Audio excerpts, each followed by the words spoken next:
आपके सामने total 6 transactions आपको विजिबल हो रहे होंगे स्क्रीन पे, और इन ट्रांजेक्शन्स की हमें जर्नल एंट्रीज पास करनी है, और इन जर्नल एंट्रीज के थ्रू हम समझने की कोशिश करेंगे कि ट्रेड डिस्काउंट की जर्नल एंट्री किस तरह की होती है और कैश डिस्काउंट की जर्नल एंट्री किस तरह की होती है। तो पूरा कंसंट्रेशन मैं चाहूंगा कि आप लोग यहाँ पे दें, राइट। और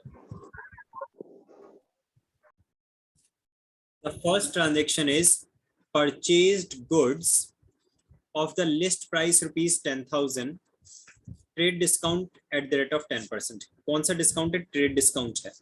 मैंने आपको बताया था कि ट्रेड डिस्काउंट जो होता है वो जर्नल एंट्री में सेपरेटली शो नहीं होता है। एक बात आपको ये ध्यान करनी है। तो इसका मतलब ये है कि 10,000 में से 10% यानी कि 1,000 लेस करने के बाद में आपके पास जो 9,000 अमाउंट बचता है आपको उसी को कंसिडर करना है। आपको पूरा 10,000 कंसिडर नहीं करना है, और जो 1,000 अमाउंट है डिस्काउंट का उसको भी अलग से कहीं पे शो करने की जरूरत नहीं है, पहली बात। इसके अलावा दूसरी बात ये कि जो जब कभी भी आप गुड्स परचेज करते हैं तो परचेज अकाउंट डेबिट होता है। It's a fix rule. जब कभी भी आप गुड्स परचेज करेंगे तो आपका परचेज अकाउंट क्या होगा? डेबिट होगा। क्वेश्चन एक ही अराइज होता है कि ये जो फर्स्ट ट्रांजेक्शन है, क्या यहाँ पे हमने कैश परचेज ऑफ गुड्स किया है या फिर क्रेडिट परचेज ऑफ गुड्स किया है? तो हमेशा याद रखिए, जब आपको कुछ नहीं दे रखा हो, यहाँ पे सिंपली लिखा है purchase goods, nothing have been mentioned whether it has been purchased for cash और क्रेडिट, तो हम क्या मान के चलते हैं by default that these goods have been purchased for cash, right. अगर यहाँ पे किसी पर्सन का नाम लिख दिया जाए, फॉर एग्जाम्पल अगला वाला ट्रांजेक्शन है उसमें लिखा है गुड्स परचेज फ्रॉम मोहन, जैसे ही पर्सन का नाम लिख दिया गया तो फिर ये माना जाता है कि ये क्रेडिट परचेजेस हो गई। लेकिन जब पर्सन का नाम नहीं लिखा जाता है तो हम क्या मान के चलते हैं कि ये कैश परचेजेस है, राइट। अब हम इसकी जर्नल एंट्री पास करेंगे। मैंने आपको बताया जब कभी भी आप गुड्स परचेज करेंगे, परचेज अकाउंट ऐसा अकाउंट है जो हमेशा डेबिट किया जाता है। तो जब कभी भी आप गुड्स परचेज करेंगे you will debit the purchase account, the journal entry will be purchases account debited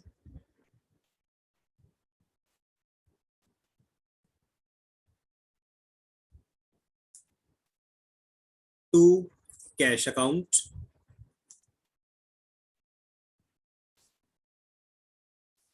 rupees 9,000 in the debit column and rupees 9,000 in the credit column, being goods purchased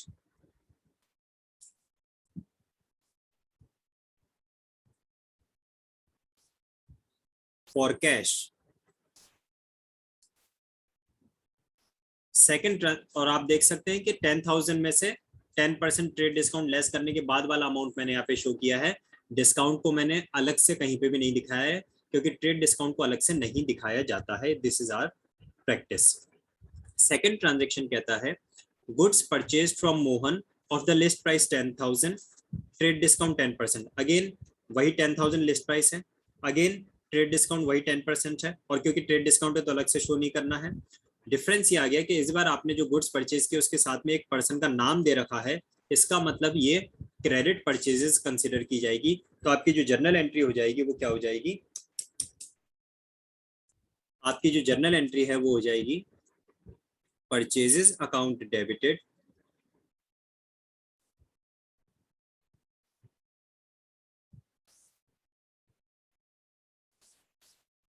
to Mohan's account,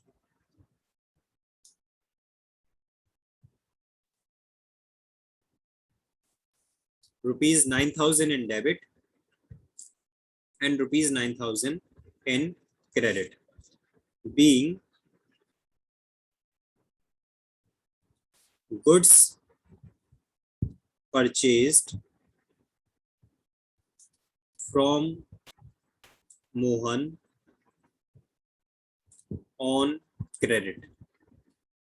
amount वही 9,000 आया है, क्यों? क्योंकि trade discount था और trade discount को कभी भी अलग से शो नहीं किया जाता है। ट्रेड डिस्काउंट लेस करने के बाद वाला अमाउंट हमेशा एंट्री में शो किया जाता है, तो हमने 9,000 शो किया यहाँ पे। डिफरेंस ये आ गया कि जब हमने कैश में परचेज किया तो एंट्री थी purchase account debited to cash account. Purchase तो यहाँ पे भी डेबिट हुआ है और परचेज यहाँ पे भी डेबिट हुआ है, बट जब कैश में परचेज किया था तो एंट्री थी purchase account debit to cash account, right. और जब हमने क्रेडिट में परचेज किया, पर्सन का नाम दे रखा, तो एंट्री हो गई purchase account debit to Mohan's account. एक बार देख लीजिए दोनों ट्रांजेक्शन, दोनों जनरल एंट्री को, कोई कंफ्यूजन, कोई डाउट लग रहा है तो पूछ लो। थर्ड ट्रांजेक्शन हमारे सामने है गुड्स परचेज्ड फॉर कैश, साफ साफ लिख दिया कि कैश में परचेज किया गया है, of the list price 10,000, cash discount at the rate of 3%। इस बार डिस्काउंट जो है वो कैश डिस्काउंट है, और कैश डिस्काउंट को हम अलग से शो करते हैं।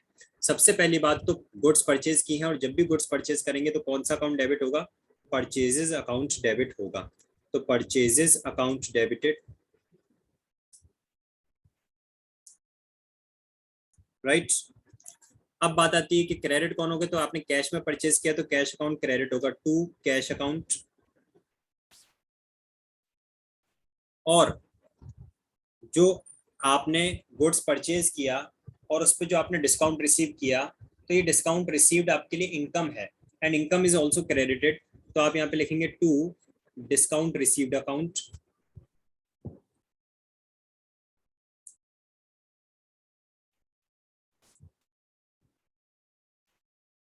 अमाउंट की अगर बात करें तो परचेजेस के सामने आएगा ₹10,000, कैश के सामने आएगा 3% लेस करने के बाद वाला अमाउंट जो कि आपने पे किया, तो 10,000 का 3% होता है 300, तो यहाँ पे आएगा 9,700, और 300 रुपीज जो डिस्काउंट आपने रिसीव किया वो डिस्काउंट रिसीव्ड के सामने आएगा, being goods purchased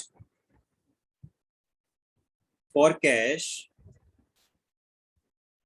and discount received. तो अब आप डिफरेंस देख सकते हैं कि जब ट्रेड डिस्काउंट था तो हमने अमाउंट लेस करने के बाद वाला अमाउंट यहाँ पे शो किया था, लेकिन जैसे ही कैश डिस्काउंट आया तो कैश डिस्काउंट को हमने अलग से शो किया है टू डिस्काउंट रिसीव नाम से, और अलग से वो अमाउंट भी दिखाया कि कितना डिस्काउंट है। This is the difference between cash discount and trade discount. Trade discount अगर होता है तो उसको अलग से शो नहीं किया जाता है, जबकि अगर कैश डिस्काउंट है तो उसको अलग से शो किया जाता है। ट्रेड डिस्काउंट का अमाउंट लेस करने के बाद वाला अमाउंट जनरल एंट्री में आता है, और कैश डिस्काउंट का अमाउंट अलग से दिखाया जाता है। ये डिफरेंस है ट्रेड डिस्काउंट और कैश डिस्काउंट का, राइट। आगे बढ़ते हैं। ट्रांजेक्शन नंबर 4 हमारे पास में है goods purchased from Ajay, list price 10,000, cash discount 3%, यानी अगेन कैश डिस्काउंट है।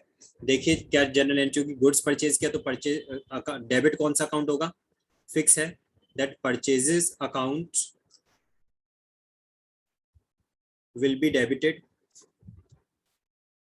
और कितने से डेबिट करेंगे, पूरे 10,000 से, क्योंकि ट्रेड डिस्काउंट तो है ही नहीं।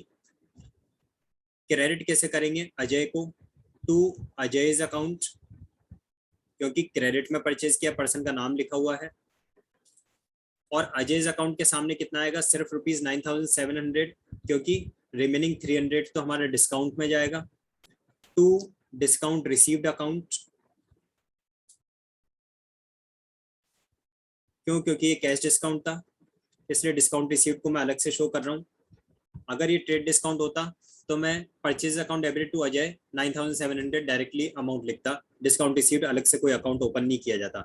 लेकिन यहाँ पे अलग से अकाउंट सिर्फ इसलिए ओपन किया गया क्योंकि ये कैश डिस्काउंट है, कैश डिस्काउंट को अलग से शो किया जाता है। बीइंग गुड्स परचेज्ड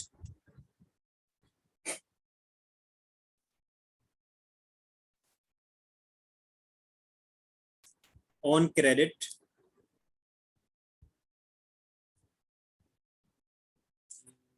एक मिनट, सॉरी, यहाँ पे मैंने कुछ आपको गलत बता दिया, थोड़ा सा इसको करेक्शन करेंगे हम लोग। देखिए एक चीज मैंने आपको बताई थी, आप लोगों को अगर याद हो तो, कि कैश डिस्काउंट जो होता है वो सिर्फ तब हम देते हैं जबकि हमने कोई चीज कैश में परचेज की हो या फिर कैश में सेल की हो। और यहाँ पे आप देख रहे हैं कि यहाँ पे क्या लिखा हुआ है, गुड्स परचेज फ्रॉम अजय, यानी कि यहाँ पे तो क्रेडिट परचेजेस है, और क्रेडिट के ट्रांजेक्शन में कैश डिस्काउंट कभी भी दिया ही नहीं जाता है। तो यहाँ पे जर्नल एंट्री होगी purchases account debited to Ajay's account ₹10,000 ना। थोड़ा सा मिसकंसेप्शन हो गया, इसको आप ध्यान रखना। बीइंग गुड्स तो डिस्काउंट अलाउड है उसका क्या? परचेज्ड ऑन क्रेडिट, ठीक है। कैश डिस्काउंट जो है ना, ट्रेड डिस्काउंट तो सभी कस्टमर्स के लिए होता है, चाहे कैश ट्रांजेक्शन है या क्रेडिट ट्रांजेक्शन है, सबके लिए होता है। लेकिन जो कैश डिस्काउंट है, वो कैश डिस्काउंट सिर्फ और सिर्फ कैश ट्रांजेक्शन्स के लिए होता है। ये बात मैंने लिखवाई थी आप लोगों को, सिर्फ कैश ट्रांजेक्शन्स के लिए होता है। और यहाँ पे तो लिखा है गुड्स परचेज फ्रॉम अजय, यानी कि ये क्रेडिट परचेजेस है। और जब क्रेडिट परचेजेस है तो फिर हम यहाँ पे डिस्काउंट को कंसीडर नहीं करेंगे। कैश डिस्काउंट सिर्फ और सिर्फ कैश ट्रांजेक्शन्स में ही अलाउ होता है। क्लियर है बात? सर तो डिस्काउंट नहीं दिया। हाँ, नहीं देंगे डिस्काउंट, है ना। अगर ये ट्रेड डिस्काउंट होता तो देते, अगर यहाँ पे कैश डिस्काउंट की जगह ट्रेड डिस्काउंट होता तो हम देते ट्रेड डिस्काउंट। लेकिन क्योंकि ये कौन सा डिस्काउंट है, कैश डिस्काउंट, और कैश डिस्काउंट कब देते हैं, कैश डिस्काउंट तो सिर्फ और सिर्फ कैश ट्रांजेक्शन्स में देते हैं। और यहाँ पे क्योंकि पर्सन का नाम लिखा हुआ है तो इसलिए ये तो क्रेडिट ट्रांजेक्शन हो गया, और क्रेडिट ट्रांजेक्शन में कैश डिस्काउंट का कोई रोल होता ही नहीं है, इसलिए डिस्काउंट इस जर्नल एंट्री में नहीं आएगा। क्लियर है ये तीनों जनों को? Yes sir. ठीक है, नेक्स्ट देखिए फिफ्थ वाला, गुड्स परचेज फ्रॉम राम, फिर से परचेज किया है और राम का नाम आ गया, इसका मतलब क्या है कि ये क्रेडिट का परचेजेस है।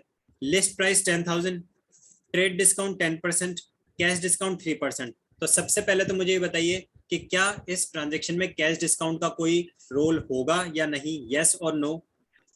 No sir. Answer is no, है ना। ट्रेड डिस्काउंट का होगा क्या? यस, क्योंकि ट्रेड डिस्काउंट तो क्रेडिट ट्रांजेक्शन में भी होता है। तो देखिए जर्नल एंट्री क्या बन जाएगी, purchases account debited to Ram's account being goods purchased on credit। ठीक है, अमाउंट कितना आएगा, लिस्ट प्राइस में से ट्रेड डिस्काउंट लेस करने के बाद जो बचता है दैट इज ₹9,000, यहाँ पे अमाउंट का शो किया जाएगा। 3% जो कैश डिस्काउंट था उसको बिल्कुल भी कंसीडर करने की जरूरत ही नहीं है, क्योंकि ये तो क्रेडिट परचेज है। क्रेडिट के ट्रांजेक्शन में हम कैश डिस्काउंट का कोई रोल लेते ही नहीं है, तो इसलिए सिर्फ और सिर्फ हम ट्रेड डिस्काउंट का अमाउंट लेस करेंगे और उसको यहाँ पे शो करेंगे। और क्योंकि ट्रेड डिस्काउंट तो अलग से शो नहीं किया जाएगा, अमाउंट लेस करने के बाद वाला ही यहाँ पे शो किया जाएगा। ठीक है, अब नेक्स्ट देखिए आप, goods of the list price 10,000, trade discount 10%, cash discount 3%, purchased and payment is made by cheque. एक बात हमेशा याद रखना, चाहे आपने कोई कैश में पेमेंट किया या आपने चेक से पेमेंट किया, both are considered to be equivalent. ऐसा नहीं होना चाहिए कि आप कहें कि सर आपने तो कहा था कि सिर्फ कैश ट्रांजेक्शन होगा तो ही अपन कैश डिस्काउंट देंगे, और यहाँ पे तो ये बंदा चेक से पेमेंट कर रहा है तो हम तो आना नहीं देंगे कैश डिस्काउंट। ऐसा नहीं है, चेक और cash are considered to be the similar to each other, one and the same thing. तो यहाँ पे भी कैश डिस्काउंट अलाउ किया जाएगा। आई रिपीट, ट्रांजेक्शन नंबर 6 में कैश डिस्काउंट अलाउ किया, रिसीव किया जाएगा, क्योंकि परचेज है तो हम डिस्काउंट रिसीव करेंगे और अलग से शो करेंगे।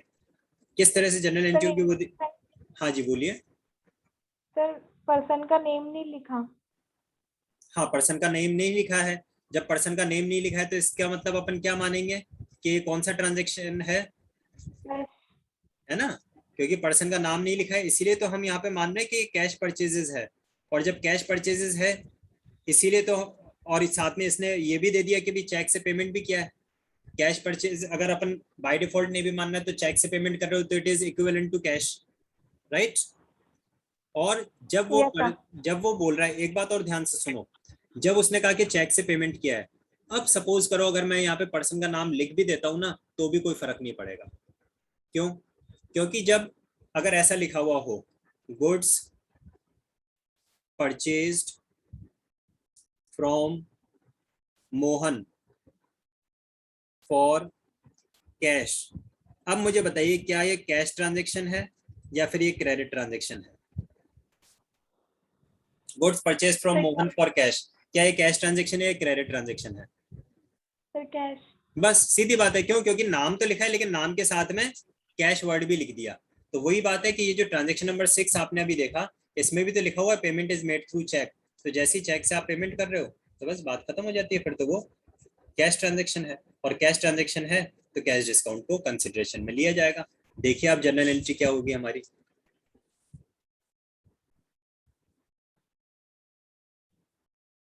Purchases account debited to bank account, क्योंकि चेक से पेमेंट किया है ना, टू डिस्काउंट रिसीव्ड अकाउंट, अलग से शो करेंगे। लेकिन डिस्काउंट रिसीव्ड में कौन सा वाला अमाउंट आएगा, सिर्फ जो कैश डिस्काउंट वाला अमाउंट है वो आएगा। अब आपको याद होगा मैंने आपको बताया था कि किसी क्वेश्चन में, किसी ट्रांजेक्शन में अगर आपको ट्रेड डिस्काउंट और कैश डिस्काउंट दोनों अलाउ करना है तो हम प्रायोरिटी किसे देते हैं, सबसे पहले ट्रेड डिस्काउंट लेस किया जाता है और उसके बाद में कैश डिस्काउंट लेस किया जाता है। याद है ना आपको सीक्वेंस? तब देखिए 10,000 आपकी लिस्ट प्राइस और उसमें से आपने लेस किया 10% ट्रेड डिस्काउंट, तो 10% ट्रेड डिस्काउंट यानी कि 1,000 लेस कर दिया, बचा कितना आपके पास में 9,000 बचा, और 9,000 पे आपको कैश डिस्काउंट लेस करना है 3%, तो 9,000 का 3% कितना होता है 270। ये 270 आप डिस्काउंट लेस करेंगे तो फाइनली आपने पेमेंट कितने का किया, चेक कितने का दिया आपने 8,730 का, राइट। ये कैलकुलेशन देख लीजिए, समझ में आ रहा है नहीं?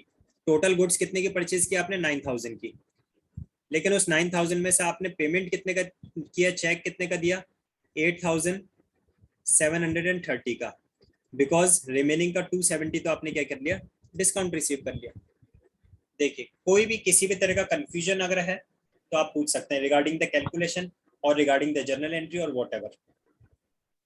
सर 6th वाला फिर से बता दो। ये वाला, यस सर। तो देखिए सबसे पहली बात तो ये कि हमें ये डिसाइड करना है कि क्या ये ट्रांजैक्शन कैश ट्रांजैक्शन है या क्रेडिट ट्रांजैक्शन है। तो क्योंकि इसने कहा कि चेक से पेमेंट किया इसलिए कैश ट्रांजैक्शन है, क्योंकि ये कैश ट्रांजैक्शन है तो यहाँ पे ट्रेड डिस्काउंट भी अलाउ होगा और कैश डिस्काउंट भी अलाउ होगा, ट्रेड डिस्काउंट कैश डिस्काउंट दोनों चीजें होंगी, ठीक है। तो जनरल एंट्री हमने की, purchase account debited to bank account to discount received account. अब हमने बैंक क्यों लिखा है, क्योंकि उसने चेक से पेमेंट किया इसलिए बैंक लिखा है। अगर हमने कैश में पेमेंट किया होता तो हम टू कैश अकाउंट लिखते हैं, और चेक से पेमेंट किया इसलिए टू बैंक अकाउंट लिखा है, ठीक है। और डिस्काउंट रिसीव्ड अकाउंट अलग से क्यों लिखा है, डिस्काउंट रिसीव्ड अकाउंट इसलिए अलग से लिखा है क्योंकि हमने कैश डिस्काउंट भी दिया है, कैश डिस्काउंट के लिए अलग से शो किया जाता है। अब बात आती है अमाउंट की, तो अमाउंट में अपन ने क्या किया, सबसे पहले लिया लिस्ट प्राइस। लिस्ट प्राइस कितनी है आपकी, लिस्ट प्राइस इज ₹10,000, और उस 10,000 में से हमने लेस किया ट्रेड डिस्काउंट, ये 1,000 क्या है, ये ट्रेड डिस्काउंट है, ठीक है। 10% निकाल लिया, 10,000 का 10% 1,000 लेस कर दिया। अब आपके पास आया 9,000, इस 9,000 का आपने 3% कैश डिस्काउंट, ये 270 क्या है, ये कैश डिस्काउंट है, तो 9,000 का 3% कैलकुलेट करके देखो कितना आता है। 9,000 का 3% जब आप निकालोगे ना तो आपके पास 270 आएगा, वो भी लेस कर दिया। तो फाइनली आपने चेक कितने का दिया, चेक आपने इशू किया 8,730 का। तो गुड्स परचेजेस के सामने तो अमाउंट आएगा कैश डिस्काउंट से पहले वाला, आफ्टर ट्रेड डिस्काउंट वाला। ट्रेड डिस्काउंट लेस करने के बाद जो अमाउंट है ना वो तो लिखा जाएगा परचेज के सामने। चेक जितने का आपने इशू किया वो लिखा जाएगा बैंक के सामने, और डिस्काउंट कैश डिस्काउंट वाला जो अमाउंट है वो लिखा जाएगा डिस्काउंट रिसीव्ड के सामने।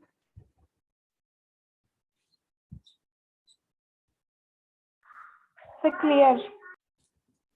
मैं इस वीडियो को अपलोड कर दूंगा, आप लोग दोबारा भी देख सकते हैं। ट्रेड डिस्काउंट और कैश डिस्काउंट से रिलेटेड एंटायर कॉन्सेप्ट आपके माइंड में फुल क्लियरिटी से होना ही चाहिए, इट्स रिक्वायर्ड थिंग, है ना।